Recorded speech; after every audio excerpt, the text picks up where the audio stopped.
Hello, everybody, and welcome back to the OffFarm Income Podcast. Hey, thank you so much for joining us here on our YouTube channel for episode number 1081, everybody. Well, today we are heading out to Middle Tennessee, and we're going to be speaking with a young man named Campbell Baker. And he and his father have started, they've got a fifth-generation farm at their fingertips there in Tennessee, and they're running cattle on that farm, but they're just moving into a very niche breed of cattle and into direct marketing and kind of turning, I don't know if you want to put it this way, but kind of turning lemons into lemonade with all the growth that's going on in Tennessee, specifically in Nashville, and them being just about 40 to 50 minutes east of Nashville. While they've got this growth moving towards them, they're seeing farms disappear and turn into subdivisions.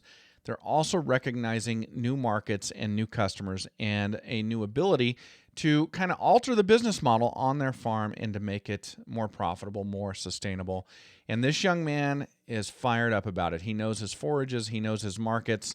He knows where to go to study and how to learn to improve their farming methods and their cattle grazing methods. And he is ready to roll. It's a very, very exciting interview. I think you're really going to enjoy it. And if you listen to the entire interview, you'll find out why I titled it, "My Only Competition is the Vice President of the United States." All right, we'll get into that for you right now. Campbell, welcome to the show. Thank you so much for coming on today. Thank you for having me. Hey, it is my pleasure. I'm looking forward to speaking with you and finding out about everything you've been doing. So you're obviously at school. Have you been in school all year? Or did you just get back? This year we started out as a part virtual, part online. So I'd come 2 days a week and be virtual for 3. Then about Thanksgiving we went virtual full time, and then COVID numbers increased, so we had to back off through the month of December to go back to hybrid schedule. And then this second semester I've been able to be at school full time every day. All right. Well, obviously you're talking to me from school right now, so I'm glad you're back in school. Am I looking at your shop for FFA? Yes, sir. Our FFA, we have a classroom, a shop, and 2 greenhouses. Right now I'm in the shop because our teacher's having a class, but we haven't been able to do much. We just redone one of our greenhouses. We put it all together in our shop during the winter, moved it down there in the spring, but we haven't been able to do much in here this year since we've been hybrid. Okay. Now you're in Carthage, Tennessee. I'm a little bit familiar with Tennessee, but what part of the state is Carthage in? I don't know where that's at. We're about 50 minutes east of Nashville. If you just hop on the interstate, we're right off 40. You'll go about 50 minutes. You'll hit a small town named Dornsville. You'll hop off there. Then you'll start to head north, and we're the next town up. Got it. Okay, man, you live in a beautiful state. I love Tennessee. What a gorgeous place to live. Yeah, that's awesome. I love it there. Very cool. Okay, so let's talk about you when you're not at school, when you are at home. Are you on a farm? Are you on a ranch? Do you live in town? Something in the middle of those two? Tell us about that. I live in a community called New Middleton. I'm maybe 2 minutes from the interstate. It's me and my dad. We got about 100 head of mama cows between the two of us on about a 360 acre owned and another 360 leased farm. We do that part time. He's still at work. He works night shifts at a factory. And then with me still being in school, I'm only there part time to help him. Okay. So our schedules are never really the same, and it's hard to get a lot accomplished, but we just take it day by day. Alongside that, I mow yards. So I spend 2 to 3 afternoons a week mowing yards. Okay. And I work part time at a local gas company, Middle Tennessee Natural Gas. So I've been working part time there since February, and then I will be going full time with them this summer. So I'll be able to work full time with Middle Tennessee Natural Gas, part time farming and part time lawn care. Well, that's the name of this show right there. It's called OffFarm Income. It's all about how we produce our off-farm income, and you're already experiencing what so many of us that want to farm and raise cattle do. Is you're working a bunch of jobs to make it happen. Yes, sir. Well, what do you do for the gas company? That's really interesting. With a gas company in my region, we have hot water heaters We do hot water heaters, logs, set of logs and fireplaces, washers, dryers, ovens. So right now I'm in a training process. So I'm really just at the mercy of anybody. If I get told to hop in a truck and go install a heater, I'm with them. But Okay. right now I'm in the process of spraying regulator stations, keeping them sprayed back, keeping the weeds out of them, pulling meters if it's vacant if we have a property that's vacant for 6+ months, we pull the meters to get them retested. And we're in the process of changing meters now. So you have to change meters after 15 years, they have to be retested. So we're in the process of changing them out. Okay. So you're learning everything. You're learning everything there is to do working for this company. Yes, sir. It's a chaotic time right now in the spring. We never stop. That's interesting. You talk about if a place has been vacant for more than 6 months, you pull the meters.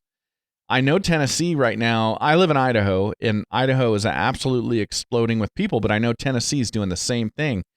I mean, is there a place in Tennessee that exists that's been vacant for 6 months? There is. It's you have to go up some very, very challenging roads you have to pass several Okay. locked gates, and that place has been abandoned, which I don't know if there's some place I've been to, they've clearly been abandoned for 3 years or something, but they finally just cut it off after 6 months. But that's something I've noticed. There's several places that are vacant, but I'm seeing a whole lot more of it get torn down and built something brand new. Right where I'm at, I'm right in between two big cities to the east and the west of me, and every day they're expanding further and further out. And I'm seeing places that I used to remember being nice, beautiful farms turn to subdivision. Every time I go down the road, there's something different. Sounds like you live right where I live. Same thing's happening right here. Well, yeah, you being 50 minutes from Nashville. I mean, it may not seem that way to you growing up, or to me the way I grew up, but for a lot of people, 50 minutes is a reasonable commute. They'd work in Nashville and drive from all the way out there. So, yeah, it's interesting. You guys are within that radius that can be impacted by all that growth for sure. You told me about the farm that you and your dad are running cattle on. Do you guys live on that farm, or is that something that you've got that land and you can use it for the cattle, but you live elsewhere? We have the farm is divided up into two different farms. There's our main farm where we have everything we own. It's a fifth generation century owned farm. So I'm the fifth generation. We live on that farm. We've always lived there, and it's a total of about 360 acres. Okay. And then there's a farm maybe 3 miles down the road that we lease. It's about another 360 acres. And we're kinfolk with them, but we've never really lived there or owned it, but we lease it. Okay. We lease it on a yearly basis, and we've been able to run cows on there for probably 10, 12 years now. Wow. Fifth generation. That's pretty incredible. So when did that begin? I'm trying to do the math in my head, but that's somewhere near 100 years ago, or maybe more. Maybe I'm doing that wrong. We started in 1891. I'm pretty sure we started earlier than that, but that's the earliest that we could find a paper trail that goes back to prove it. Wow, 1891. Very cool. Wow, that's quite a legacy there. Anybody I ever interview, Campbell, who is in your situation, I ask the same question. But do you feel pressure there? You've got this farm that started in 1891. So, oh my goodness, 20 years ago it became a century farm. So we're at 120 years. Do you feel pressure there? Like, I've got to farm this place. I got to keep this legacy going. It's gone on so long in our family. I don't want to be the one that lets it go. Yes, sir, I do. I'm starting to feel pressure yes, we've had it for 120 years, but it's where I've been set up. I've been kind of set for success. Where we're at, we ain't had an extreme amount of increase in population, houses coming up, but I see it coming in the future. Mm-hmm. So I'm kind of one of the last generations of my age that's got a farm and got a good area. Since we're 50 minutes from Nashville, we're in a good commute radius to where we can market our cattle within a 50-minute radius, so it can be still considered fresh. And there's people that'll travel 50 minutes and pay for it. Sure. So I've been kind of set into a situation for success, but I just have to be able to continue the legacy and keep it going. Yeah, you really have. I got to tell you, I have promised myself and my listeners multiple times I would never do math right in the midst of doing an interview, but I just did that. Your farm's actually been there 130 years. I said 120, but we're at 130 starting in 1891. So, man, that's quite a long time. Okay, so that's really awesome that you've already recognized, I guess, maybe the business model that's available to you being so close to a large city like Nashville, that you can grow the products. You can you can raise beef in the manner that people in the city want to consume them, and then you've got a market just right there for you. So you've already seen that. Yes, sir. That's great. Good for you. Very good on recognizing that. Okay, so I want to ask you, more about this farm in a minute. Well, let me ask you this. So you guys are farming a total of 720 acres approximately, and you're running 100 head of mother cows. Did I get that right? Yes, sir. About 100, 110. 100, 110. Okay, and then are you farming any of that ground, row crops or hay or anything like that? Out of the total 720, we probably have about 150 that we have in hay. Probably about 50 that's in Bermuda that we can get 3 to 4 cuttings off of. Okay. And the other 100 is just a fescue orchard grass mix that we can get. We've been able to get at least 4 cuttings, but it's normally about 3. We try to get 3 cuttings off of it. If we reach our requirement that we need for the winter, we will use temporary wire, and we'll fence off all the fescue orchard bottoms, and we'll let the grass grow up, and we'll be able to graze that 100 acres for 4 to 5, maybe even 6 weeks through the fall to increase our pasture life. Okay, so that saves you on the hay, and you can use that pasture there. Man, you've got it down on your forages. You know your forages. Your FFA advisor must be proud. Yes, sir. At least I think she is. Well, that is great. Now, how long have you been in part of the FFA? I'm going on my senior year, so 4 years. 4 years. What brought you in? Why did you join? My family's always been a part of it, and I've always wanted to learn more about the agriculture, which I've always grown up in it, but I want to learn more of the science behind it, which I was able to learn that in ag. But even whenever I was in 4th or 5th grade, my uncle was a state officer. My dad's been in FFA. I've had 2 cousins that's been state officers and national officers. So I've kind of grown up around it my whole life, and just hearing what they've said, and I've been able to travel to Kentucky and Indiana to hear retiring addresses even before I was in FFA, and I just knew that's something I was always wanting to do. That is great. And are you currently your chapter's president? I'm the vice president this year. I was president last year. Okay, interesting. So you served as president last year and then took the position as vice president this year. So explain to me how that works. How do you go from president to vice president, and what role do you fill? I mean, seeing you've already served as chapter president once, so how do you, as vice president, how do you kind of advise your current chapter president? The way I see it here is we really don't, just because we have a title president or vice president doesn't give us more control than the other. So it's really just a group. We always meet. We always try to talk everything out. So it's not one person has more power over the other. So it doesn't matter how we always advising each other. So we always get along. We always advising each other, helping each other out. The only people that really argue is my sister. Me and her are both vice presidents. We're twin vice presidents this year. So there's a lot of arguing between us two, but that's about it. We get along very well, and we get a lot accomplished. Okay, so you have a twin sister. Well, we're 18 months apart. We're just twin vice presidents. Oh, I see. If she was sitting here, you would think we was twin. We look just alike. Okay, well, that sounds kind of fun, although it sounds kind of challenging. Do those debates at the chapter meetings ever come home to the dinner table? All the time. Which we never see each other. She works night shifts at our local Subway, so we never see each other. So it's normally we wait till the weekend, and then we let everything out. Okay. Oh, that sounds fun. Well, sounds fun, but it also sounds challenging. Let's do this. I would love to acknowledge your FFA advisor. Do you have more than one there, or do you just have the one?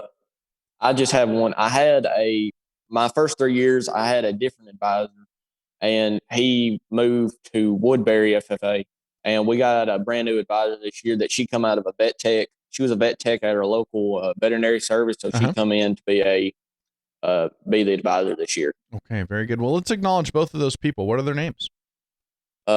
This year is Alexis Bartley. Well, it's Alexis White now. She just got married. And for my first three, it was Wesley Foster. Awesome. Well, thank you so much for acknowledging them.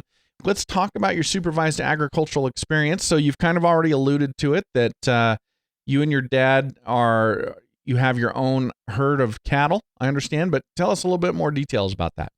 I started back in sixth grade. I was able to get a loan with my parents through Farm Credit, and I was able to get 6 registered Angus cows, and I've been able to breed them up over the years, and I've got 15 at the moment, and I'll have about 3 that I'll be keeping this year. We'll bring it up to about 18 mama cows total.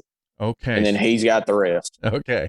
So starting in sixth grade, you started building your herd, and you've been growing that ever since. Yes, sir. Okay. And so have you kept every heifer, or have you sold some of them?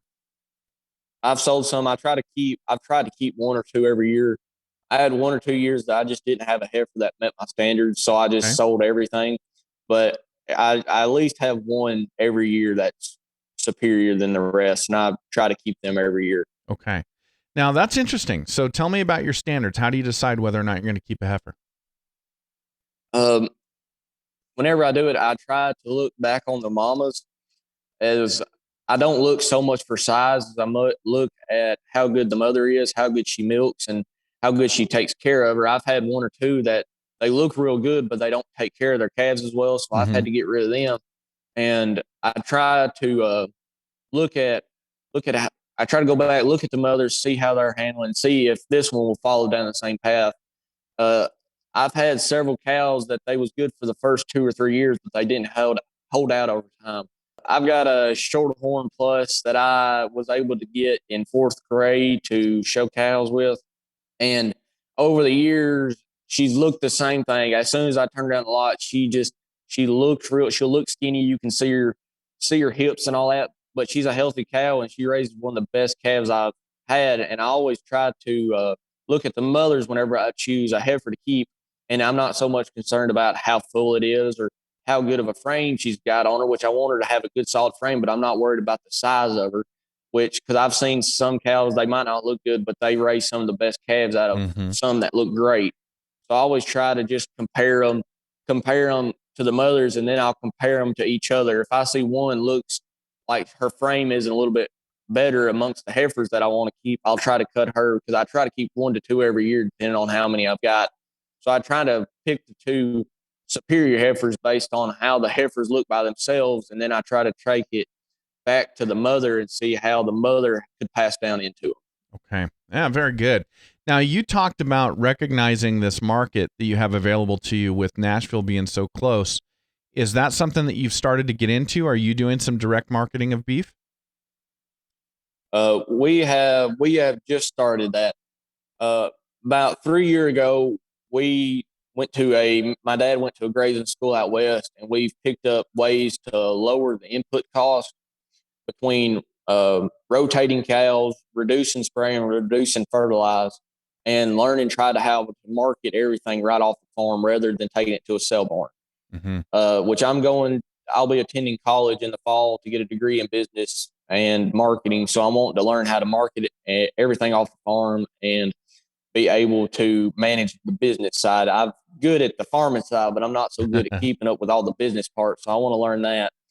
But we've been able to find a market. We found a market in a type of cow that does really well. So we bought 4 South Pole bulls, 3 South Pole bulls. We just bought the 4th, and they're a 4-way cross. They're red, slick red, and everybody that we've ever talked to says there's a market for them. They're not as big as your normal cows. A full-grown South Pole cow will reach about 800 pounds, 800 to 900 pounds, but she'll raise a calf just as good as a Angus cow that weighs 1,300. So we're in the process of swapping over to South Pole to help lower the input costs. As in, if you got a cow that's 500 pounds less than what your normals are, less grass, you can graze them on a field a little bit longer. You got to put up less hay, stuff like that. And we've been able to notice that there's a high demand for it. We've had to wait a year and a half just to get some heifers out of South Pole. We bought heifers before they even hit the ground just to get in line for them. And we've been able to get that because it doesn't matter. As soon as we said that we have South Pole, we've had people want to stop by the farm and look at them just every time somebody passes through. So we've been able to get that market. And going back to us being close to Nashville, I'm wanting to learn how to market everything as a grass-fed beef. Mm-hmm. That way I can try to get everything sold directly off the farm, sell it here locally, try to cut out. I don't want it to be taken to sell barn. I want to try to take all the commission and all that out. I just want to sell everything directly off the farm. And I'm hoping that I can build a customer relationship. I want to be able to know each one of my customers directly and see what I can do to improve the quality of my beef and just go off that type of scenario. All right. Well, Campbell, that's really interesting. And it's actually very, very exciting what you've got to look forward to in these markets that you're developing. I wanted to ask you about that grazing school that your dad went to. One of the premier grazing schools in the entire country is right here in Idaho where I live. Do you happen to know if he came out here to Salmon, Idaho? We did not. He attended. I'm going to be attending, help going with him this year. It was at Greg Judy School of Grazing in Missouri. And okay, I know who Greg Judy is. When you said you went out west, I didn't think Missouri, but to you, that's west. That's out west to us. If you have to cross the Mississippi, it's out west. Okay, I've watched a lot of his videos on YouTube, and man, he does some impressive stuff. Yes, sir. Okay, and my dad watches them every single night. He's always finding something. I didn't even know he was watching. Then I come home one day and we've got 200 temporary posts sitting around in 3 or 4 reels. And next thing I know, there's a field fenced off. And now next thing I know, we're driving them down the road just by walking. And we've just been able to move everything just by using temporary wires. It takes 10 minutes to set up. You can take them anywhere. You got a little battery powered fencer that you can plug up to it. And we've been able to take cows all over the country with it. Oh, that's really cool. Well, yeah, it's very impressive what he's been able to do, and I'm excited for you to be able to replicate that because, I mean, right now you've got that, and I was going to get to this, but you've got the total of about 720 acres. I'm assuming some of that is woods just because of the way Tennessee is. Am I right about that? Yes, sir. Okay. And so you've got these 110 mother cows you're running on there. Now, of course, if you go to a situation where you're direct marketing finished beef off of pasture, then that impacts your numbers you can carry, right? Because you got to keep those calves over the next winter and graze them the following summer to finish them off, which is always like this balancing equation you've got to do with how many you can raise. But you follow those methods, and all of a sudden your carrying capacity goes up on your land. Yes, sir. We've noticed that. We've also been able to notice that with the breed we're going to, there's a lot of people that are around here local that they want to buy our heifers and steers for grass fed, but they don't want them to be completely fulled out. Okay. They just want them right off the cow. They want their 2 vaccinations and being wormed, and that's what they want. So we've been able to take that into consideration to keep us from having to carry them so long. Okay. But the way our farm is right now, where we keep most of our cows is on our lease farm, and it's divided up into 3 different farms. It goes for about 2 miles down a back road, and it's all on one side, and we can just move them from one farm to the next, and it takes about 2 weeks for them to graze it down, move them to the next. We get to the end of the road, we'll put up some temporary wire, and we'll run them down the road, and we've got a piece of property on the other side of the road that allows us to connect it to our main farm, so we'll put them in there. So practically the only thing we do is spend just about any day that you can think of that's not coming a flood. We're just constantly moving cows. We're always putting up temporary wire. We're always moving them, which most of the time I'm not there to help my dad unless it's on the weekends because I don't get off work till 5, and he works afternoons, works on the farm in the afternoon. So half the time I'll come in and I'll see the cows in a completely different lot. And I don't know how in the world he does it, but he can move 100-something head of cattle by himself and never has a problem with it. Well, it's an art form, and it sounds like your dad's really into it and he's got it figured out, and you're coming right up there with him.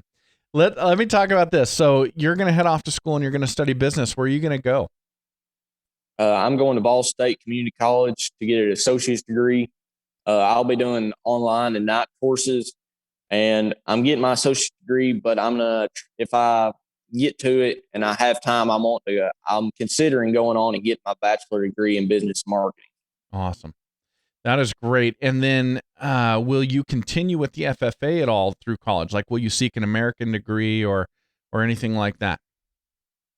I will be seeking my American degree next year. Ball State does not offer FFA since it's only a 2-year community college, Mm-hmm. but I'm going to try to stay active with our local chapter and see if there's any way I can help out while I continue to go on to get my American degree. That is awesome. Okay. So you've got this great plan and you've got this great proximity to Nashville. So in terms of everything you're doing, you've got your own lawn mowing business going on. You're working for the gas company. You're getting trained. You're developing your skills there, and you're going to head off to college. Will you? I guess my question is the dream for you to be able to come back and to do nothing but farm full time and run this cow business full time, or do you always see yourself having a job or a business on the side going forward? At the moment, it's kind of hard to tell because it's right now, it's in my region. It's either if you're raising cattle, you have to have a part-time job or you have to have a lot of row crops. And that's the area that I'm in. So everybody that I know of that raises cattle has a full-time job that goes with it. Mm-hmm. But we're the first ones in our region that's brought into the South Pole and trying to bring in some of the techniques that we've had, at least the first ones that I've known of. Okay. So it's kind of unpredictable. So I really can't tell what the future holds, but if the future is able to allow me to go full-time farming, I would like to. But if not, where I'm at the gas company, it's an opportunity that comes along once in a lifetime, and it's hard to pass up whenever it comes along. So that's a good job in your community working for that gas company. Yes, sir. Yeah, I understand that. My brother-in-law out here in Idaho works for our local power company, and those are really, really good jobs to get. So I totally get that when those come along. Let me ask you about the people raising cattle in your community. You're kind of siding what those folks are doing. Is anybody doing this direct market, grass-fed, grass-finished beef type of business that you're considering? I know of a few that are doing grass-fed beef. Al Gore is right here in the close to us. He's the only one that I can think of that does grass-fed beef, to my knowledge.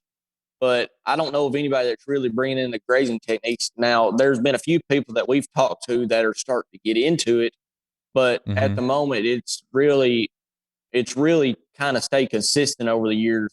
Everybody that I know's got Charolais, Black Angus, or Hereford cows, and that's all that I've ever seen. Every time you go down the road, you see one of them three.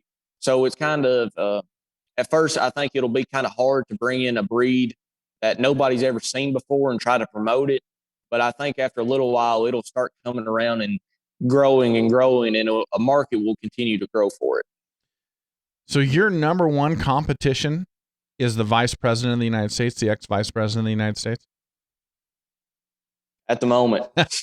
Well, that's the only person that I know of that raises grass-fed beef that's local.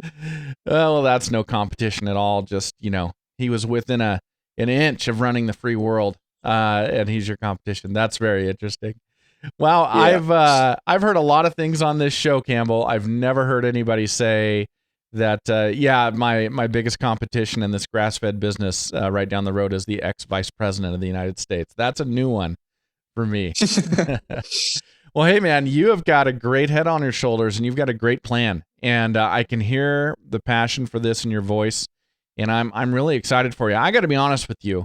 I've done these numbers over in my head a million times, and just with the number of mother cows that you and your dad are running right now, if you can build that direct market business, and I'm talking direct market to people buying quarters, halves, wholes, if you're selling cuts of meat, if you're selling into restaurants and things like that, I got to tell you, that's exciting to me. I think that could be a full-time business, maybe even for the two of you when you start running the business. I don't know if that's something your dad would want to do too, but I think there's real possibilities there. And you live in like one of the fastest growing areas of the entire United States. and the horizon just looks absolutely fantastic. I'm very excited for you. So let me ask you about this. There was so much I could have touched on, but we're going to run out of time here. But I want to ask you advice for other students that are going to be coming up behind you. So if there was a student coming into high school and they were trying to decide whether or not they wanted to be part of the FFA, and maybe they've already got some sort of a farming enterprise going on like you had coming into the FFA, why would you tell them that it would still be important to be part of this organization? I'd say it's an organization like no other. I'd have to say that this is an organization like no other that I've ever seen. I don't know of an organization that you could travel the country and meet as many friends as I have. I've been able to go to Indiana 3 years in a row to this FFA National Convention. Unfortunately, I wasn't able to do this my senior year. We had to participate virtually. But I've met countless friends that I don't think I'll ever be able to see again in person, but I was able to meet them. And I know people from all across the country that are also involved in agriculture, along with I've got to travel anywhere in the east part of the country. And I've seen several different variations of how agriculture is in each individual region. Whenever I went up to Indiana, I saw a lot of row crops and a lot of dairy farms, which is big up there. But whenever I went into East Tennessee, it was a lot of smaller. I saw a lot more smaller head of beef producers just because the land's not there, considering it's going into mountains. So I've been able to travel with FFA, see how agriculture is affected in each individual part of the country, along with being able to travel and see how everything is affected by it. I've been able to make new friends. I've been able to grow leadership skills. I've been able to compete in several different job interview and prepare public speaking. That's allowed me to be able to talk to others like we are today. If I got asked to do this 4 years ago, I would have never been able to. I'd been stuttering, but I've been able to grow leadership, more of my teamwork side of things. So I've been able to cooperate with other people better since I've been in FFA, and it's some of the most fun I've ever had. Well, that is awesome, Campbell. Thank you so much for coming on and sharing this with us today. Thank you for having me. Well, thank you for being here, everybody, and thank you to Campbell Baker for coming on the OffFarm Income podcast today. And hey, we would love you to have you click that subscribe button down below and become a subscriber right here on our YouTube channel. And we'd love to have you as a follower on social media as well. You can find us on Facebook, Twitter, Instagram, and LinkedIn, everybody. Hey, until next time, enjoy your journey to the ultimate lifestyle business, agriculture.